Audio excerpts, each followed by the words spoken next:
Hello વિદ્યાર્થી મિત્રો, તમારું સ્વાગત કરું છું। હવે હું લઉં છું ધોરણ 10 ગણિતની અંદર પ્રકરણ 12 પૃષ્ઠફળ અને ઘનફળ। તો હવે આપણે લઈએ 12મું પ્રકરણ પૃષ્ઠફળ અને ઘનફળ। તમે આ પૃષ્ઠફળ અને ઘનફળનું પ્રકરણ 9મા ધોરણમાં પણ ભણી ગયા છો એટલે પરિચિત જ છો। આ પ્રકરણમાંથી તમારે 6 માર્કનું પૂછાય છે અને જો સૂત્રો અને દાખલાઓ વ્યવસ્થિત કરો, સહેલું જ છે, તો પૂરેપૂરા 6 માર્ક તમને મળી શકે છે। હવે પૃષ્ઠફળ, ક્ષેત્રફળ વિશે આપણે બધા ભણી ગયા છીએ, પૃષ્ઠફળ વિશે પણ થોડું ઘણું 9મા ધોરણમાં ભણી ગયા છીએ। એક કરતાં વધારે સપાટીઓના ક્ષેત્રફળનો સરવાળો જો આપણે લઈએ તો એને પૃષ્ઠફળ કહેવામાં આવે છે। સપાટી ઉપર જે જગ્યા રોકે અને એનું જે ક્ષેત્રફળ હોય અને એ સપાટીમાં એક કરતાં વધારે સપાટીઓના ક્ષેત્રફળનો સરવાળો એટલે પૃષ્ઠફળ। અને કોઈ પણ પદાર્થ હવામાં એટલે કે અવકાશમાં જે જગ્યા રોકે એને ઘનફળ કહેવામાં આવે છે।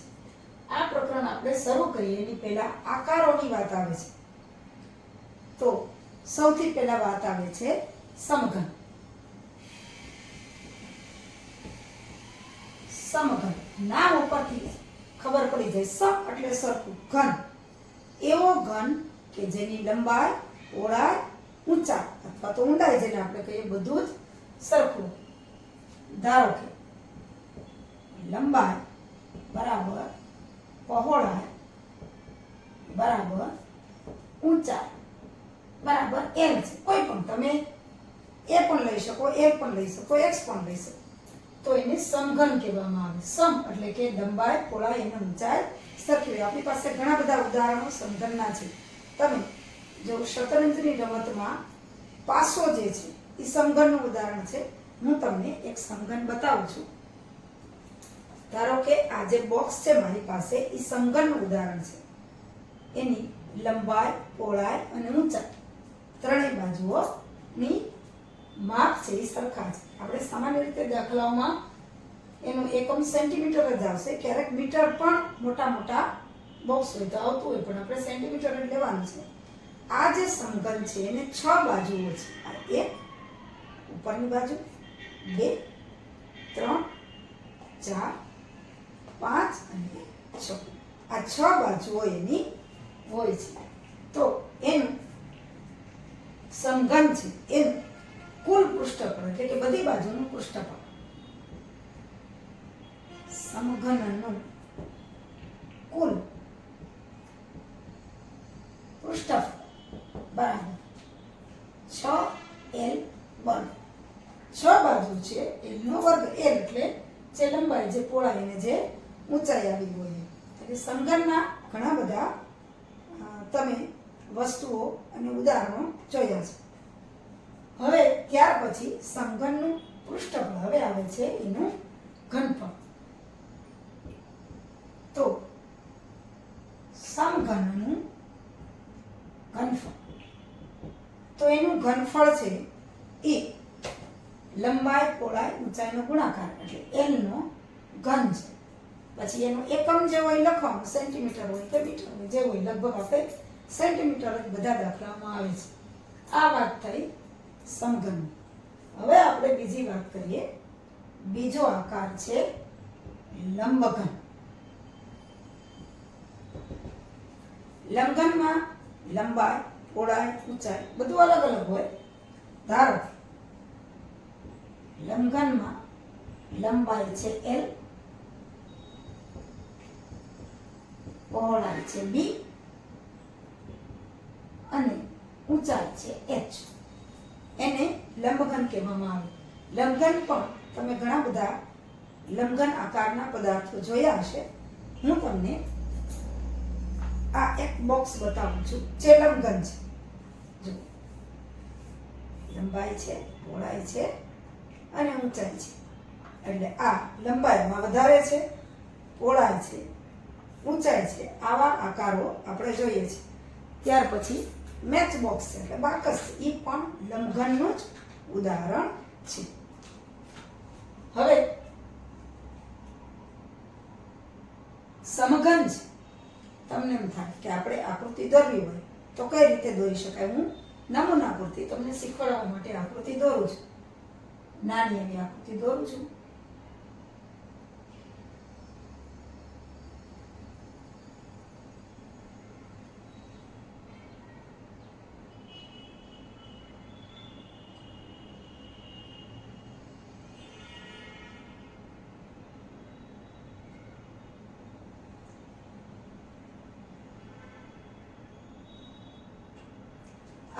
સમઘનની આકૃતિ છે.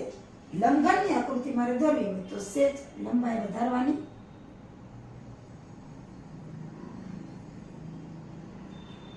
આવી રીતે લંબઘન છે એની આકૃતિ આપણે આકૃતિમાં બતાવી શકીએ.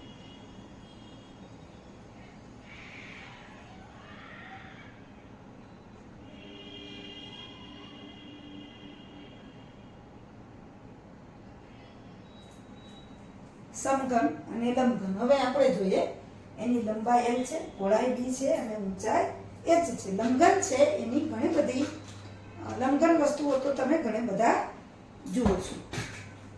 હવે એનું આપણે લઈએ લંબઘનનું કુલ પૃષ્ઠફળ.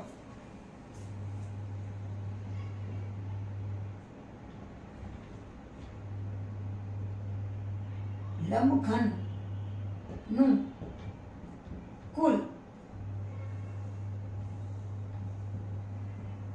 પૃષ્ઠફળ. તો એમાં જો આપણે ફરી વાર જોઈએ, બે લંબાઈ છે એમાં પણ 6 જ બાજુએ છે. 1 2 3 4 5 અને 6. એમાં પણ સમઘનની જેમ 6 બાજુ છે, પણ સમઘનમાં બધી જ બાજુઓ નું માપ સરખું છે, જ્યારે લંબઘનમાં બધી બાજુઓનું માપ અલગ અલગ છે. તો એનું કુલ પૃષ્ઠફળ 2 LB એટલે કે લંબાઈ ગુણ્યા પહોળાઈ વત્તા પહોળાઈ ગુણ્યા ઊંચાઈ એટલે કે BH વત્તા ઊંચાઈ ગુણ્યા લંબાઈ. આવી રીતે એનું કુલ પૃષ્ઠફળ આવશે. હવે લંબઘનનું ઘનફળ. તો લંબઘનનું ઘનફળ છે એ લંબાઈ, પહોળાઈ અને ઊંચાઈ ત્રણેયનો ગુણાકાર આવશે. આવા સૂત્રો યાદ રાખો તો તરત દાખલા છે એ ગણાઈ જશે. હવે આપણે ત્રીજું આકાર લઈએ છીએ નળાકાર. નળાકાર આ આકારની વસ્તુઓ પણ તમે ઘણી બધી જગ્યાએ જોઈ છે. આ જે પેન છે મારી પાસે જેનાથી હું લખું છું એ પણ નળાકાર છે. ઉપર વર્તુળ છે, નીચે વર્તુળ છે, આ જે છે એ વક્ર સપાટી છે. નળાકારના આકૃતિ હું દોરું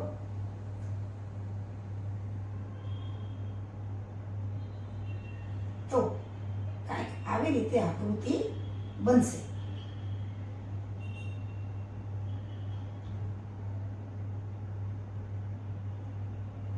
આવી રીતે આકૃતિ બનશે. જો હું નળાકારનું પણ તમને ઉદાહરણ આપું છું. આ જે ચાટ મસાલાનું બોટલ છે એ પણ એક નળાકાર છે. આ વક્ર સપાટી છે, અહીંયા વર્તુળાકાર છે, અહીંયા પણ વર્તુળાકાર છે. આવી રીતે નળાકાર છે. તમે અણી કાઢ્યા વગરની પેન્સિલ લો, અણી જેમાં નથી નીકળી તો એ પણ એક નળાકાર છે.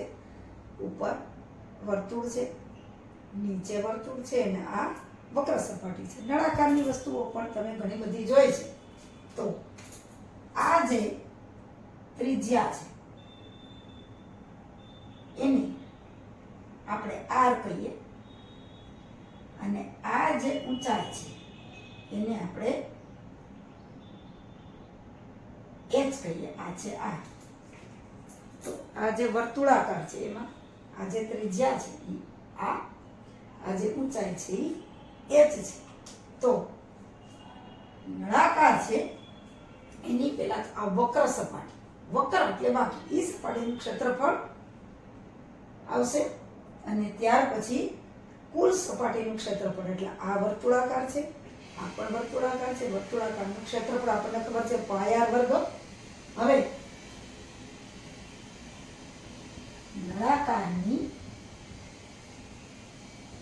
ત્રિજ્યા r, હવે નળાકારની ઊંચાઈ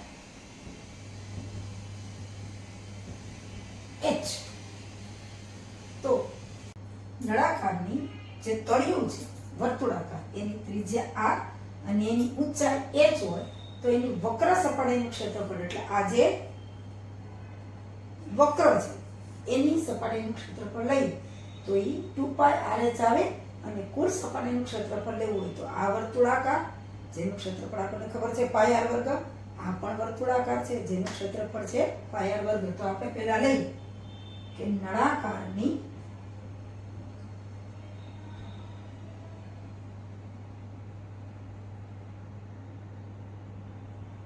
વક્ર સપાટીનું ક્ષેત્રફળ,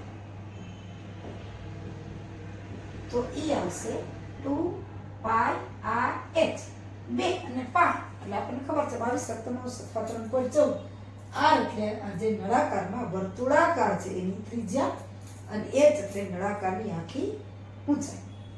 હવે નળાકારનું કુલ પૃષ્ઠફળ આપણે જોતું હોય તો બે બાજુ જે વર્તુળાકાર છે અહીંયા અને અહીંયા એનું ક્ષેત્રફળ અને વત્તા વક્ર સપાટીનું ક્ષેત્રફળ આ હવે આપણે જોઈએ.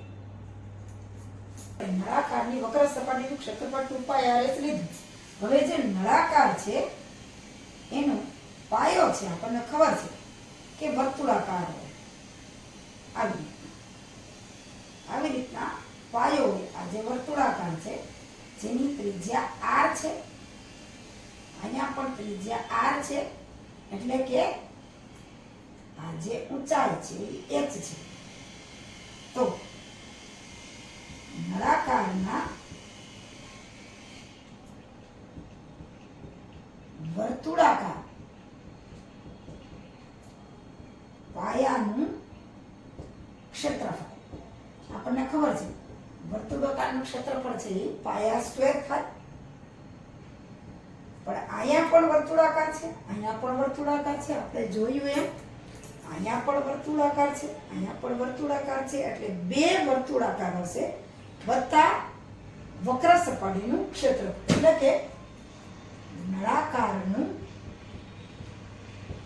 કુલ પૃષ્ઠફળ બરાબર શું આવશે તો કે નળાકારની વક્ર સપાટીનું ક્ષેત્રફળ.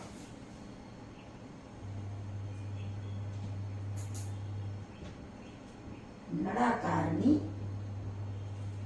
વક્ર સપાટીનું ક્ષેત્રફળ અને વત્તા બે વર્તુળનું ક્ષેત્રફળ. કારણ કે આજુબાજુ વક્ર સપાટી છે અને બે વર્તુળ છે એટલે કે નળાકારનું કુલ પૃષ્ઠફળ.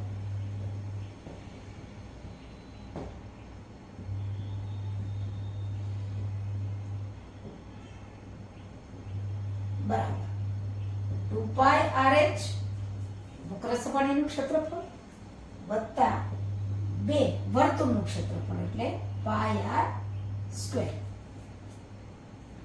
કૌંસ છૂટો પાડીએ તો 2πrh + 2πr સ્ક્વેર. આમાં બે માં જે આપણે સામાન્ય નીકળે એક કોર લઈ લઈએ તો 2πr આમાંથી નીકળશે 2πr.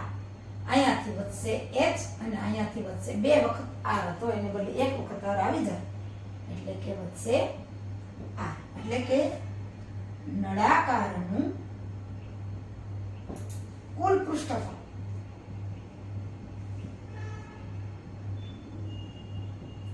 બરાબર 2πr